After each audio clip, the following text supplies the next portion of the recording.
নমস্কার বন্ধুরা, খানেবেলাতে সবাইকে স্বাগত। আজ আমি তোমাদের সঙ্গে শেয়ার করব মিষ্টির দোকানের মতো মচমচে নিমকি কিভাবে বাড়িতে খুব সহজে বানাবে। এটা খেতেও যতটা সুন্দর হয়, বানানো ততটাই সহজ।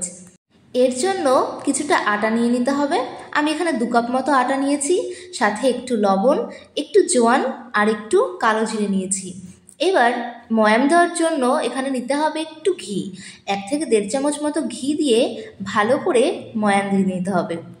যখন দেখব হাতে একটু মুঠো মুঠো হয়ে আসছে, তার মানে ময়ামটা হয়ে গেছে। এবার অল্প অল্প করে জল নিয়ে যেভাবে আটা মাখি সেইভাবে মেখে নিতে হবে। খুব বেশি নরমও করা যাবে না, আবার খুব বেশি শক্তও করা যাবে না। তারপর আটা মেখে নিয়ে কিছুক্ষণ রেখে দিতে হবে। 10 মিনিট মতো রাখলেই হবে। আমি 10 মিনিট মতো রেখেছিলাম, আপনারা চাইলে আধা ঘন্টাও রাখতে পারেন, কোনো ব্যাপার না, এতে আরও বেশি ভালো হবে।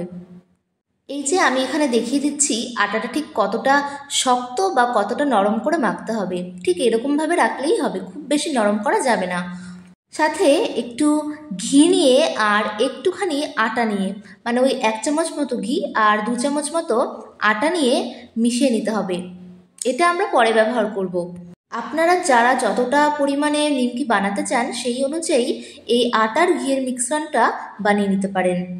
এরপর আটা থেকে ছোট ছোট লেচি কেটে নিয়ে, মানে ওই 2 থেকে 3টে লেচি আলাদা আলাদা করে যেরকম আমরা রুটি বেলি, ঠিক সেই রকমভাবেই একটু আটার গুঁড়ো ছড়িয়ে দিয়ে বেলে নিতে হবে। খুব বেশি পাতলাও করা যাবে না, আবার খুব বেশি মোটাও করা যাবে না।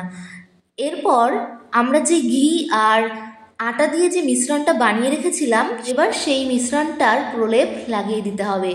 ভালো করে চারিদিকে লাগিয়ে দেওয়ার পর একটুখানি ওপর থেকে আটার গুঁড়ো মাখিয়ে নিতে হবে।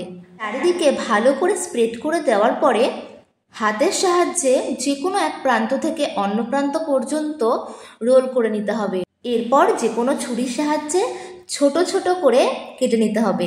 যেভাবে আমরা লুচির জন্য ছোট ছোট লেচি তৈরি করি, ঠিক সেই রকমভাবেই এই সাইজটা রাখতে হবে।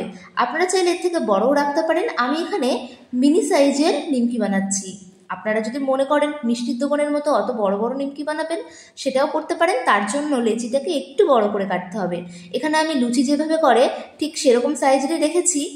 এর উপর ঠিক একই রকমভাবে ঘি আর আটার যে মিশ্রণটা লাগিয়ে নিতে হবে। তারপর ঠিক এই রকমভাবে ফোল্ড করে দিতে হবে। এবার এর উল্টো পাশেও ঠিক একই রকমভাবে স্প্রেড করে দিতে হবে ওই ঘি আর আটার মিশ্রণটা। তারপর ভাঁজ করে দিলেই ঠিক এই রকমই ত্রিভুজাকার নিমকির শেপ রেডি। দেখুন, আমি এরকম ছোট ছোট সাইজের মিনি নিমকি সাইজ করেছি, তাই আমারটা ছোট। আপনারা চাইলে এর থেকে বড়ও করতে পারেন। এবার কড়াইতে একটু তেল গরম করে নিতে হবে। যখন তেলটা ভালোভাবে গরম হয়ে যাবে, তখন ফ্লেমটাকে মিডিয়াম টু হাইতে দিয়ে নিমকিগুলোকে ভেজে নিতে হবে। প্রথমে আমি কিছুটা দিয়ে দেখাচ্ছি, এইভাবে ঠিক এরকমভাবে যেন এক একটার সাথে এক একটা না লেগে থাকে, ঠিক এরকমভাবে দিয়ে নিতে হবে। আর যদি লেগেও থাকে তাতেও কোনো অসুবিধা নেই।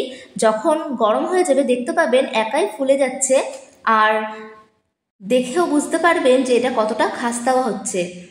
এইরকমভাবে গোল্ডেন ব্রাউন করে আপনাদের পছন্দ মতো আপনারা ভেজে নিতে পারেন। ঠিক দেখুন, মিষ্টির দোকানে যেরকম হয় সেই রকমই হয়েছে, একদম মচমচে। ঠিক একই রকমভাবে আমি পরে যেগুলো আছে সেই বাকিগুলোও ভেজে নেব। একবার এই পদ্ধতিতে বাড়িতে বানিয়ে দেখুন, আমি বলছি এটা খেতে পুরোপুরি মিষ্টির দোকানের মতোই হবে, যেমন খাস্তা তেমনই মচমচে। আর এটা যদি থাকে সাথে সন্ধ্যের চাটা কিন্তু জমে যাবে। এটা আপনারা স্টোর করে 1 থেকে 2 মাস পর্যন্ত রাখতে পারেন। একটু খেয়াল রাখবেন যাতে কোনো হাওয়া না ঢোকে। অবশ্যই বাড়িতে একবার হলেও ট্রাই করে দেখুন, খেতে খুব ভালো লাগবে, আমি কথা দিচ্ছি। আর কেমন লাগলো অবশ্যই জানাবেন। সবাই খুব ভালো থাকবেন, ধন্যবাদ।